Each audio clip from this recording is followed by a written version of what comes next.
We are waiting for episode 3 of Lord of Mysteries, so there's a video I wanna watch. What is Lord of Mysteries? Why it can become the best anime this year? Well, they say this year, I say this decade. I'm not sure why they have removed the T, because isn't it LOTM? Or am I behind the news? Did something change? Anyway, so yeah, episode 3 comes out on Saturday. And let's jump into this video. I'm so interested. The only thing preventing Lord of the Mysteries from succeeding is itself. All the pieces for that success are pretty much in place, so the only thing that Oh, good surface, large pre-existing audience, global distribution plan, localization for everyone, stellar animation, author supervision. These things are already set in plan. But Crunchyroll is already fucking up, by the way.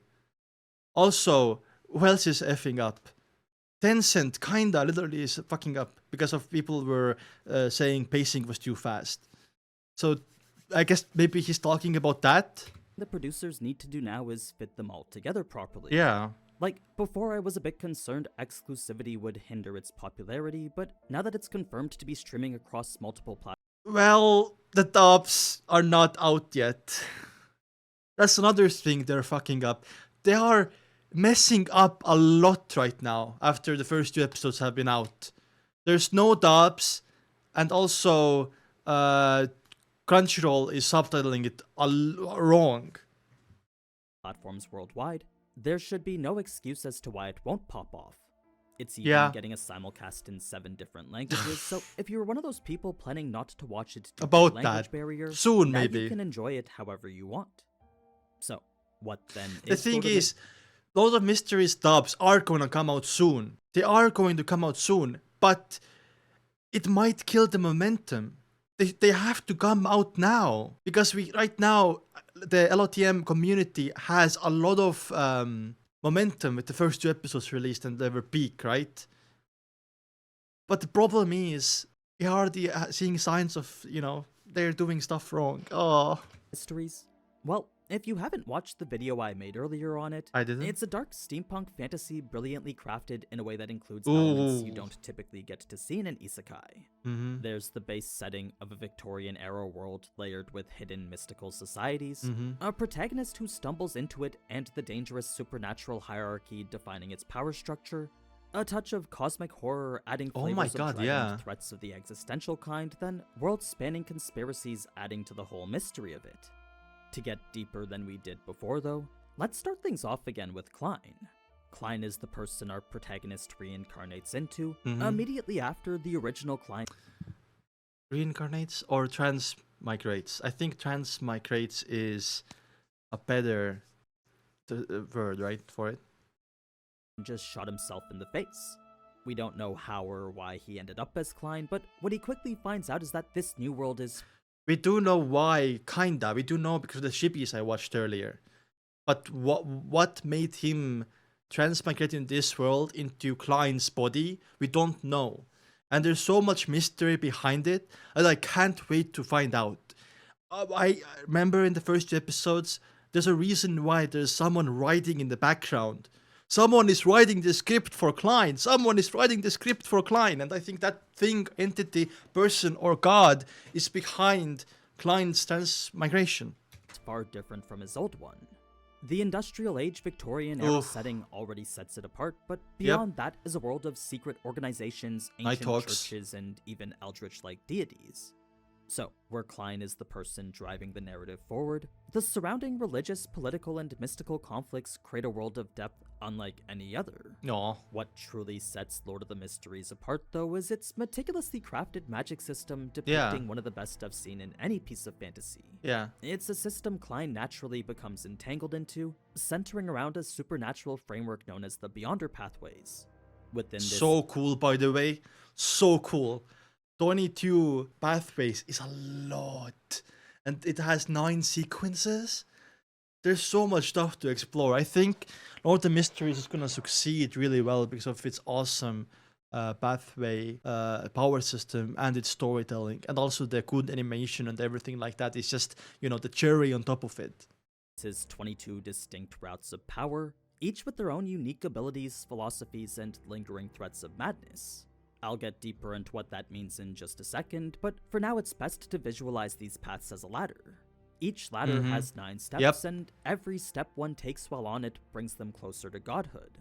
Each step is referred to as a sequence, and every Beyonder starts at the weakest level of sequence 9.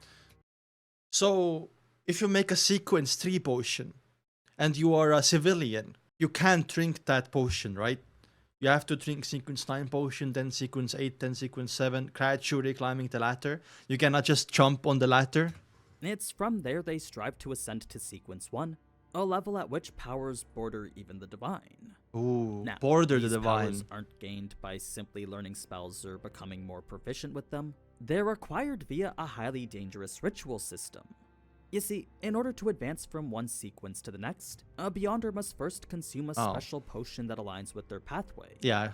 Successfully digesting it means ascending the ladder and gaining the new powers that come with it, Yeah. while failure results in madness, death, or Oh, that's what it means when it's burning. sometimes even horrific transformations. Maybe. The overall success is dependent on a myriad of factors, but the most important is the requirement a Beyonder act in accordance with the core identity their pathway demands from them. What I mean is that it's not enough to simply be on one of the 22 pathways. A Beyonder must also embody their pathway's nature wholeheartedly. There's this whole psychological impact a pathway has on someone. At first, it starts as just a minor compulsion or a brand new instinct, but the higher one climbs, the more the pathway's nature starts to affect them. Eventually, the pathway's influence would become too overwhelming to even handle anymore, at which point one risks losing their sense of self and becoming someone Losing control. totally different. Yeah. This is why Beyonders adopt what's known as the acting method, since rather than become the archetype their pathway demands of them, they simply pretend to do so instead. It's a kind of psychological self-stabilization technique. Without it, the pathway's instincts and urges could very well take over. By the way, don't you think, guys, the Seer pathway logo... Where is it? Where is it? It's a kind of psychological self-stabilization technique. Doesn't that look like a smile to you? Like these are the eyes, nose, and smile like Joker? Without it, the pathway's instincts and urges could very well take over, but with it, a clear line is kept between the pathway's identity and the person's. Yeah. So, take for example a person on the hunter path. This, as you'd expect, requires its Beyonder to embrace their predatory instincts, something that might involve stalking, pursuing prey, or honing one's senses. The powers that come The Predator. it could be enhanced senses, superhuman reflexes, trap proficiency, or something else, but the risk of attaining those powers is the psychological shift towards that hunter archetype. Yeah. Like, a hunter might start to see the world in terms of prey and predator, then from there could become increasingly bloodthirsty and competitive. Without the acting method to separate their true self from the hunter, there's a good chance they'd be overtaken by their more primal instincts. How then does a Beyonder avoid that? Well, by understanding the path they've entered into, they can deliberately act in a way that still satisfies the conditions required for being on it. The key... And that's why I think Klein will like not lose control, because he's very good, so far at least. He is so good at adapting. However, is not to over-immerse themselves within the act. So, a hunter can act as one by adopting the mental framework of a predator, specifically by taking regular jobs as a bounty hunter and actively putting themselves in situations where they can pursue someone. This allows them to think tactically and engage in the hunt, all while doing so in a way that's on their terms. The moment that hunter starts to pursue targets just for fun, though, that's when they should know the pathway's influence is starting to take over. So, for every path, there's an archetype for every sequence, meaning any Beyonder at any step would have to act in the way that archetype dictates. It's a system that's truly massive, extremely comprehensive, and diverse all the way through. True. It's like on the surface, it seems like hard to understand. Actually, it's pretty easy to understand, but then there's so many caveats and different things you have to understand. It's actually pretty hard to understand. You know what I mean? And that doesn't even cover the unique power Klein himself has. I'll leave that and his own pathway to be discovered for when you watch the series yourself. Yeah, thank you. Don't spoil. Multifaceted everything is. Yeah. It's not just X power layered onto X character. Exactly, yeah. The two are carefully interwoven together in a way that affects their very identity. Then madness isn't just a flat risk associated with that power. It's a constant threat that becomes greater the more one pursues it. Mm-hmm. The deeper a person dives into their sequence, the harder it becomes to distinguish their true self from the role they're playing. True, The true. story does start out with some pretty basic detective work, but it's from there that it quickly grows into something bigger. With straight up gods not even being the bottom of the iceberg, there's a whole world Dude, of mysteries to be discovered beyond that. So it's Klein who becomes I'm more so and more ready. entangled with them, leading him through a struggle not only with whatever forces he may stumble upon, but also one with himself. There's a delicate balance he's always maintaining that's constantly teetering between control and collapse. This is a large part of why Lord of the Mysteries stands out, since the foundation of it isn't simply about gaining strength. It's about managing risk, maintaining identity, and understanding the terrifying cost that comes with it. That's such a great way to put it, by the way. Oh, shit. You're making me so. This video is making me so excited for episode 3 and beyond. Oh my god, if this season ends and season 2 comes out in like, I don't know, 2 years or something, I might react to the web novel. I'm not even joking. If you guys want that, of course. So it's from this that the novel has crafted a world where every step forward is a gamble. Yeah. Every ritual is a potential downfall, and every advancement a step closer to the truth behind it all. Now, why do I think Lord of the Mysteries can become the best anime this year? Well, aside from its in-depth magic system, masterful blending of genres, and complex world building, the marketing for it has showcased a level of animation we rarely get to see in anime. Yeah, true. The first 2 episodes have already premiered in China, and from it, Awesome. people have been praising the animation for its cinematic quality and genre. Yeah, the first 2 episodes were amazing. There were some people who were complaining about the pacing, which was really fast. It was like 55 chapters in 1 or 2 episodes. But they also gave us chibi stuff that I reacted to earlier. In China, it didn't air in Crunchyroll. It was also canon. Also, they're giving Old Neil lessons. I reacted to that as well. So, like, Chinese fans are eating so good, but your random normie who watches anime, he does not look these things up. Random normie watches the first 2 episodes, is overwhelmed, and might drop the show. Right? So, I don't understand. Like, they were talking about earlier, this person in this video, Any News, that everything is set up, only now the right thing to do is production. And they're already messing up few things, not releasing the dubs, it's gonna kill off momentum, subtitling stuff wrong so people are confused. So, yeah, we'll see. Jaw-dropping VFX sequences. I want the best for this show, you know? If it looks anything like how it does in the trailers, then quality and style aren't anything worth worrying about. Yep. I mean, the director of the studio in charge has previously said that he's using this as a means to show 2D animation can still work, so from that alone you already know the amount of passion involved. Yep. The story itself isn't something I'm worried about either, but what is of course the pacing. This has always been an issue with any of the donghua I've watched, and it seems based on early reviews, Lord of the Mysteries will be no different. I don't know if it's just the way stories are portrayed in China, but compared to the slow burn we get with other shows, many might find the pace of this one to be a bit overwhelming, especially with the amount of information they need to fit within each 30-minute episode. The one thing that does give me hope, though, is that as fast as the pacing may be, the author Cuttlefish has been part of the production process every.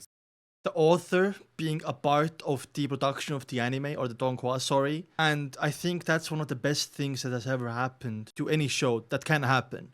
Because the original author, has a lot of authority and he can change stuff he doesn't like what the studio is doing. Step of the way. So, while he certainly understands the difficulty that comes with adapting a story like this, he of all people would know exactly what the viewer. Is this guy, Cuttlefish, has he been glazing the show?